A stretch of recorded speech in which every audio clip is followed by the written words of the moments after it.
phones. No comment.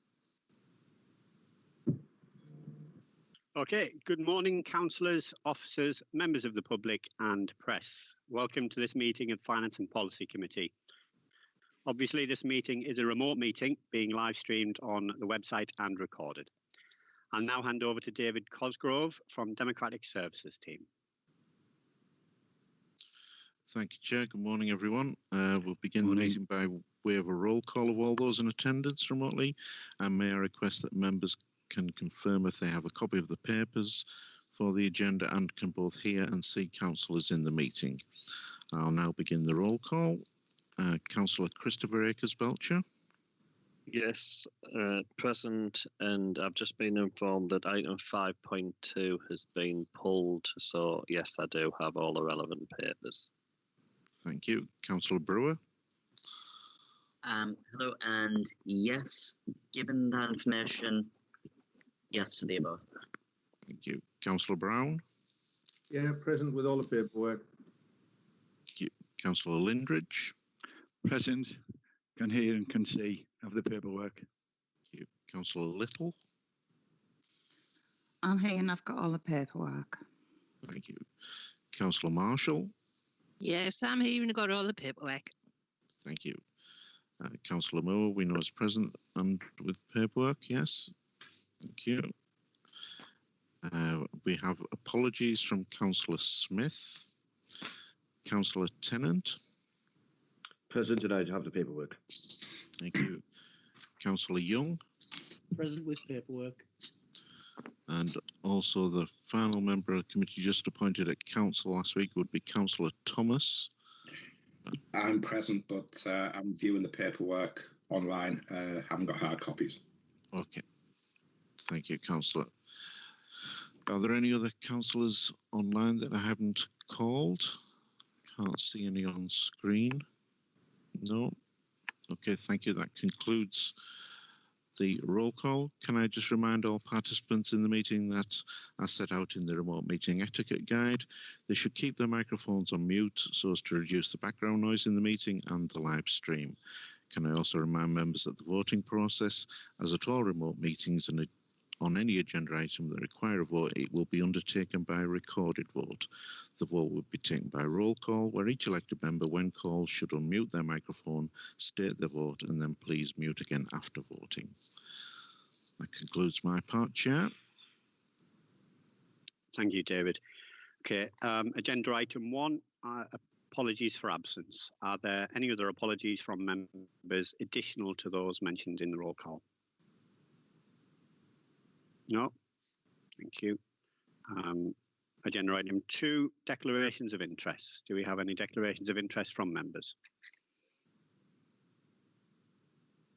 No, thank you.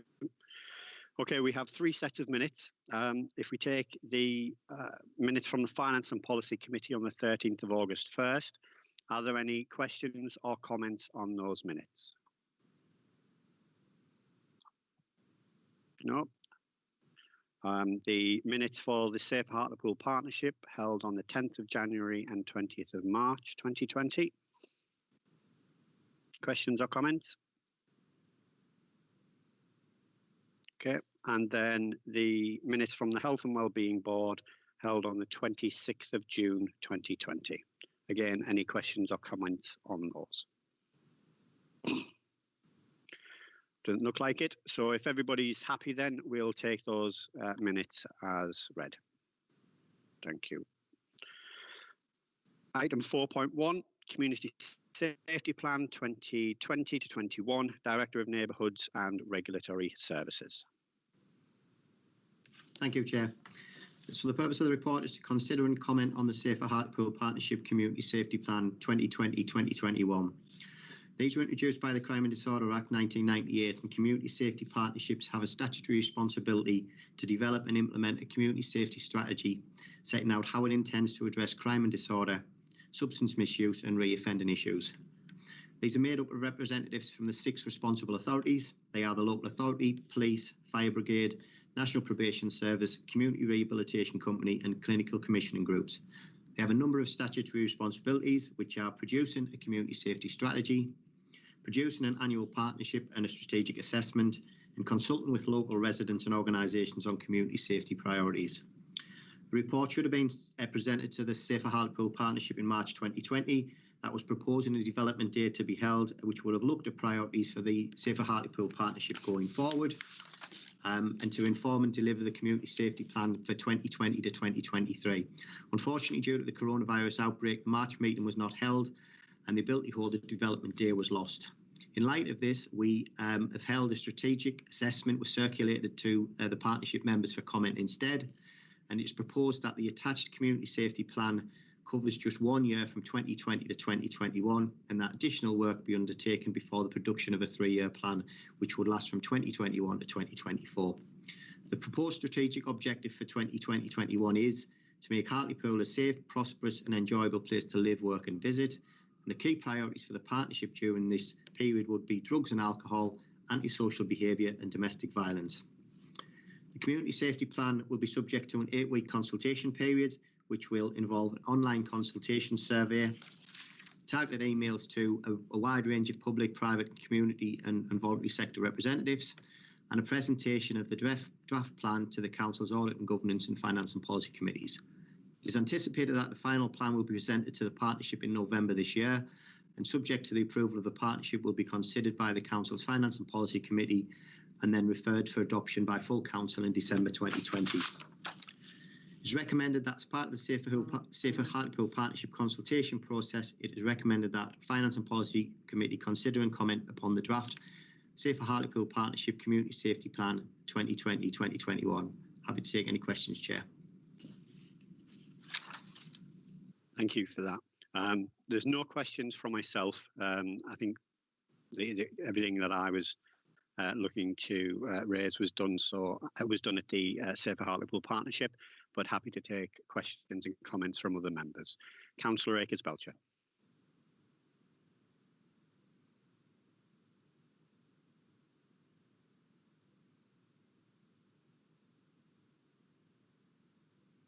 You're still muted, Christopher. Thank you, Chair.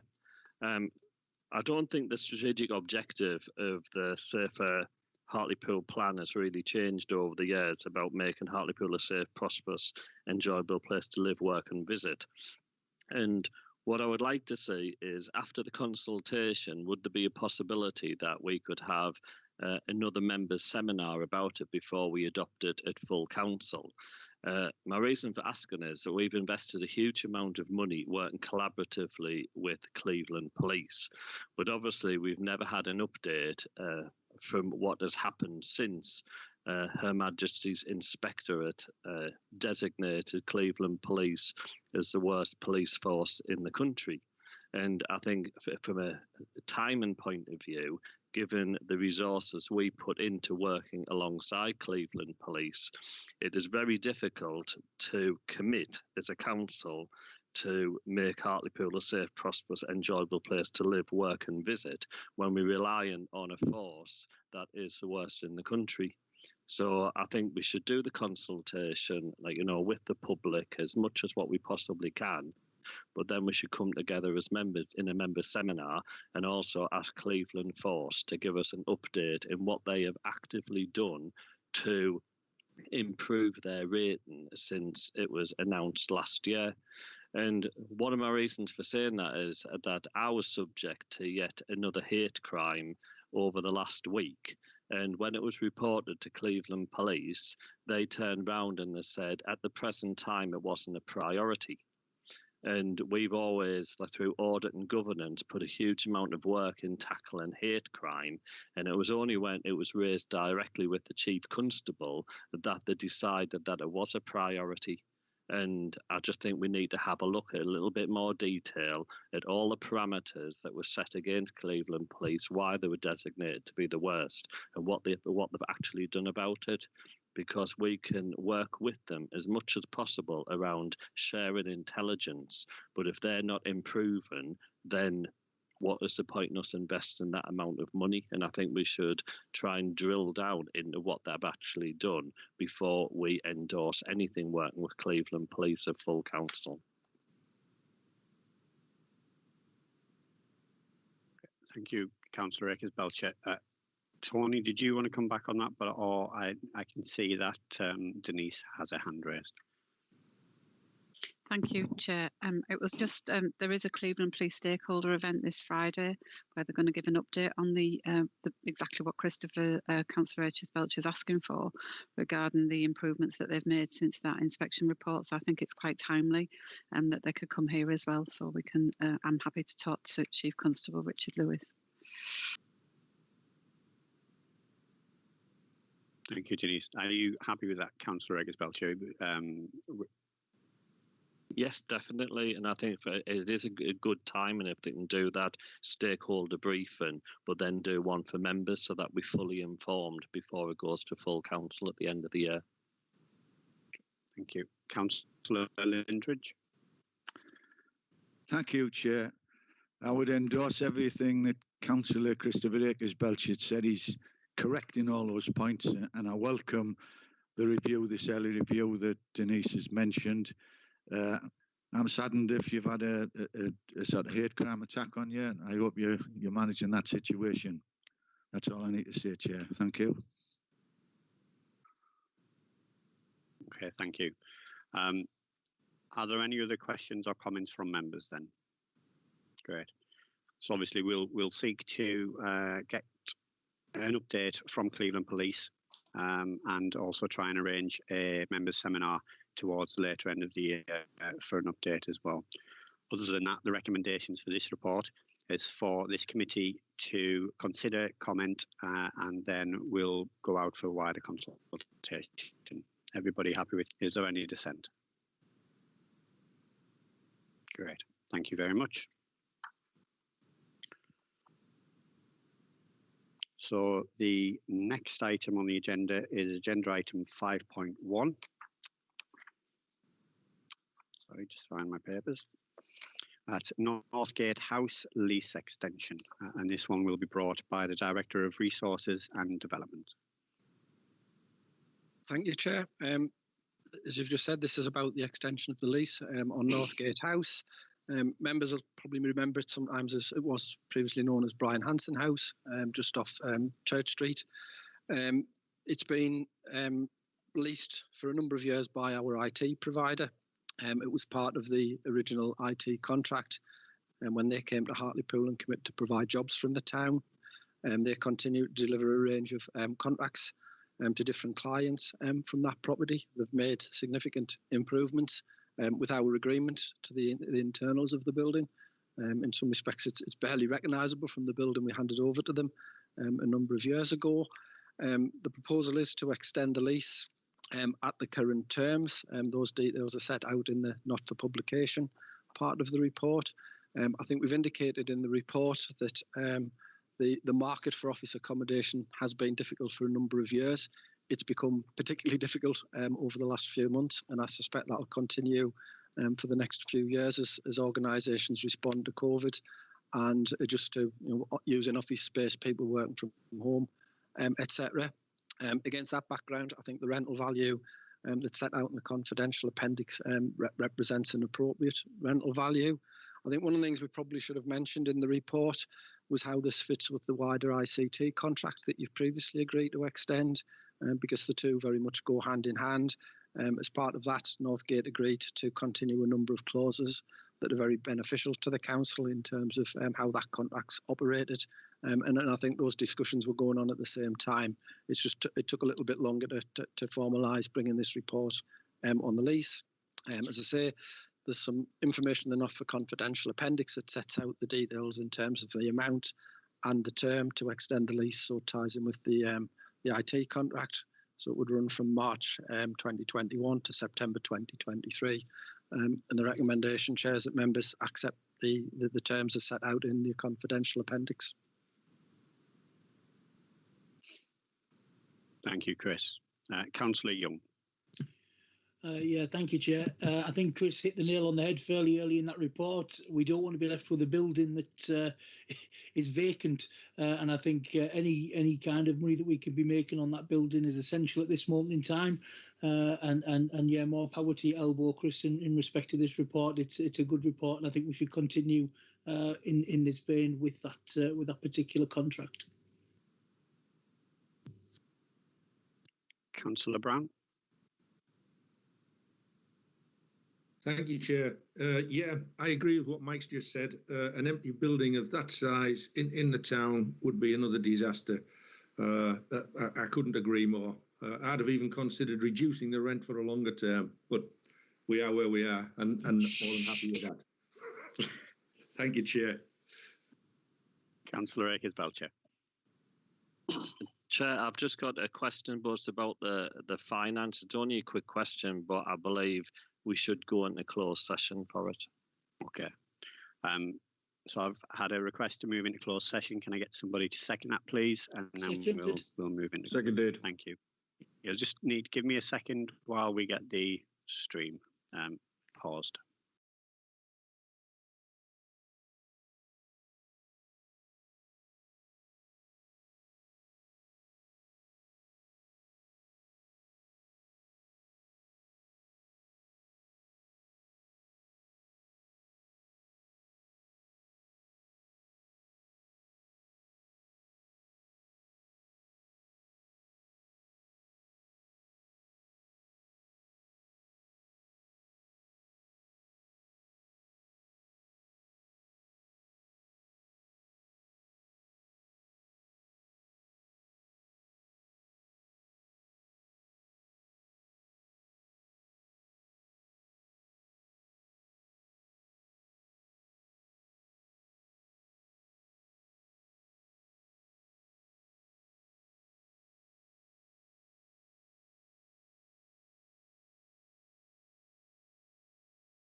Okay, we're back live again.